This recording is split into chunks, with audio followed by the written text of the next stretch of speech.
Hey everybody, welcome back to the channel. I'm Reverend Matt and I'm the Connectionalist. Today I want to talk to you about the Gospel of Mark. The Gospel of Mark is kind of the action hero gospel. It jumps right into the action. In Mark chapter 1, we get the baptism of Jesus. There's no birth narrative in the Gospel of Mark. It just gets right into the action of Jesus's life and ministry.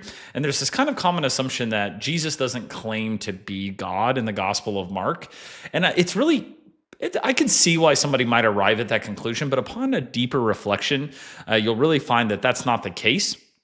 And Wes Huff has put together a great video on this. So I want to go ahead and dive right in because Wes does such a great job talking about this. And I think we can learn and dialogue with the content together. So make sure you go like and subscribe to Wes Huff. He does an amazing, amazing job. But let's go ahead and dive right on in.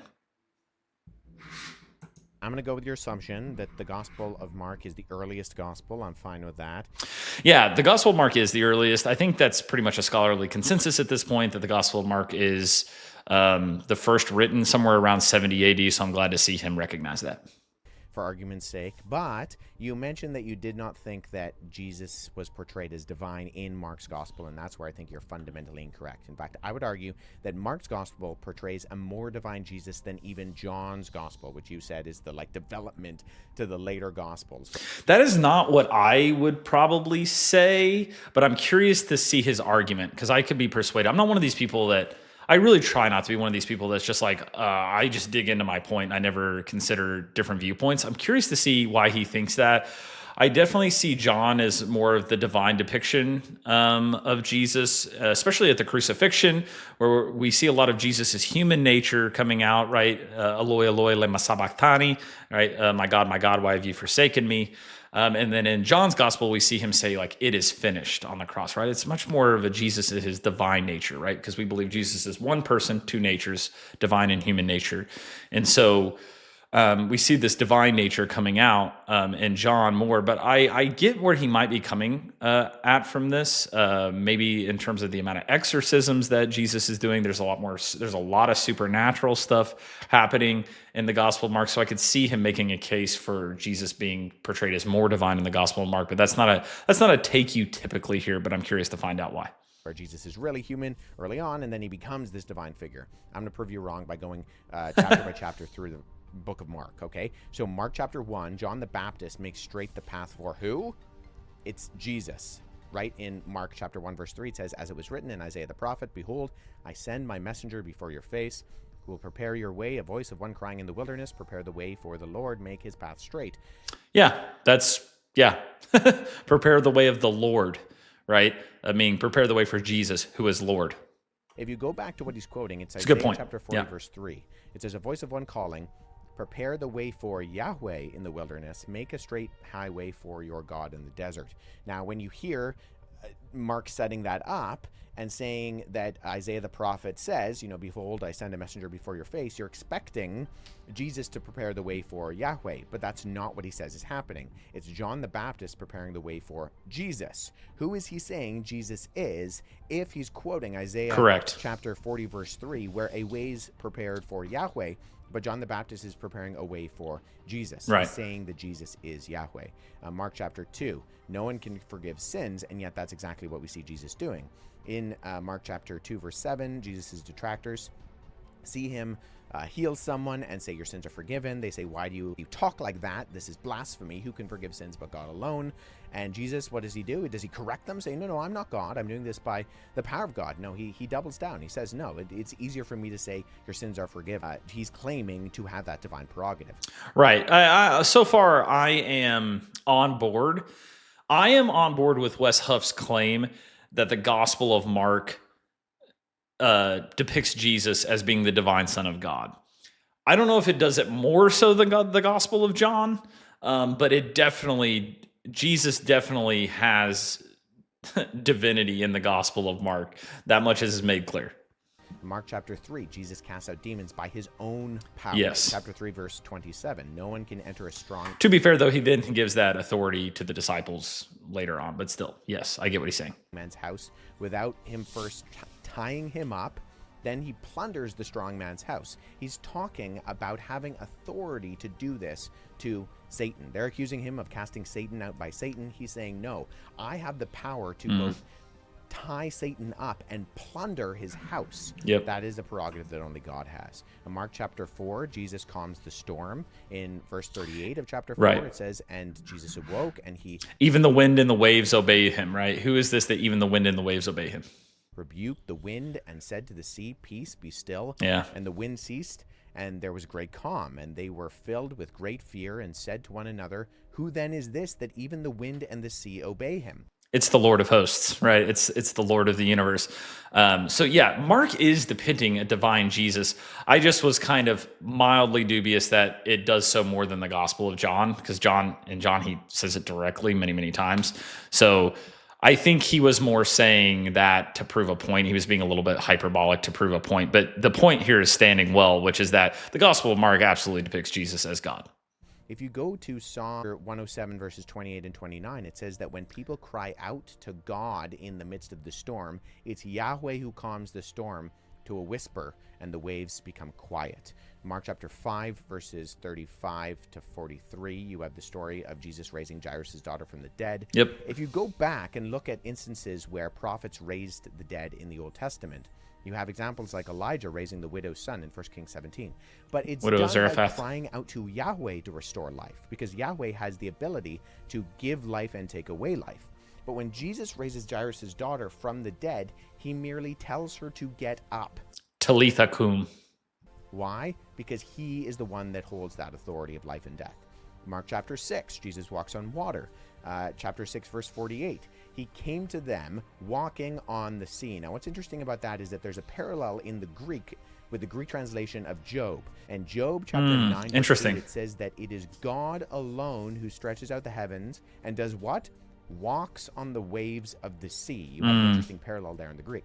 Mark chapter 7, Jesus heals the deaf and the mute. In chapter 7, verses 31 to 47, you have Jesus healing a number of physically disabled people, among them the deaf, the mute, the blind. Exodus chapter 4, verse 11, when Yahweh is talking to Moses through the burning bush, he says, who has made man's mouth? Who makes him mute or deaf or seeing or blind?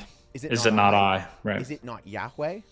Now, Jesus is doing that, and then I would argue that he then speaks to Moses in the past through the burning bush and declares his ability to do that. And then we see an example of that in Jesus' earthly ministry in Mark chapter 7. Mark chapter 8, we have the story of the feeding of the 5,000. In verses 1 to 10, we see what is essentially a repeat of Exodus chapter 16, where God's people are in the wilderness and they are without food and they're hungry. And Yahweh provides for God's people in Exodus chapter 8 supernaturally for the people in order that they may be full. It's Yahweh who is able to call down bread from heaven in Exodus. It is Jesus who does it in Mark. Yeah, this is a decent case. This is actually a really good case. Chapter 9, then, you have the Transfiguration. Chapter 9, verses 2 to 5. Jesus takes Peter, James, and John up on a mountain, and then he appears The Transfiguration. in blinding white. Yeah. And Mark says that the white is... Yeah, the Transfiguration is like the best case to push back on somebody and be like, really? You're going to tell me like Jesus is not divine at the Transfiguration? Like, come on. Is whiter than any launderer would ever be able to bleach. And who is Jesus seen on the mountain with? It's Moses and Elijah. Now, there are only two people in the Hebrew Scriptures who climb up on a mountain to commune with God. Moses in Exodus 24 and Elijah in 1 Kings 19. What if when Moses and Elijah walked up on Mount Horeb, time collapsed, and when it says that they talked with Yahweh, they were actually talking with Jesus? There are only two people who climb up on a mountain to talk to God. Those happen to be the two people who climb up. I've seen that interpretation before, and I think it's really interesting and cool. I don't think you have to take that interpretation of the Transfiguration, but I think it's one that you can have that is really neat. It's one of the neat possibilities. Also possible, too, that Jesus is talking to them as a part of the heavenly host, right? He has that ability as well. But I like this idea of time collapsing in that moment, and they're talking to Jesus about the law in a collapsed time formula. It's kind of interesting. On a mountain and talk with Jesus in Mark 9 in the Transfiguration. Now, I could go on chapter by chapter, but what this all does is it culminates at Mark 14 with Jesus and his trial. And Jesus' trial, they ask in Mark 14:61, "Are you the Christ, the Son of the Blessed One?" And Jesus replies, "I am, and you will see the Son of Man sitting at the right hand of power, coming from the clouds of heaven." He's quoting Daniel chapter 7, Yeah. verses 13 to 14, where it says, "The divine Son of Man who rides on the clouds of heaven and is given dominion, glory, and kingship over all the nations." And a lot of people make the argument that he's saying the Son of Man and he's not claiming to be the Son of God. But really, upon the close study of the scriptures, Jesus is claiming his messianic role 100%. And it says that this reign of the Son of Man will last for an everlasting period of time. It will never pass away. And the high priest understands exactly what Jesus is saying. It says that the high priest then tears his robes and says, "Why do we need any more witnesses? We've heard the blasphemy."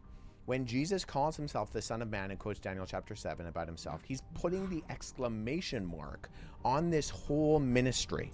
There's no ambiguity about it. Their verdict is blasphemy because Jesus is doing that. He's claiming to be God. He's already proven through Mark that he not only has the audacity to claim to be God, but he has the divine prerogative to do the things only God is able to do. It's no.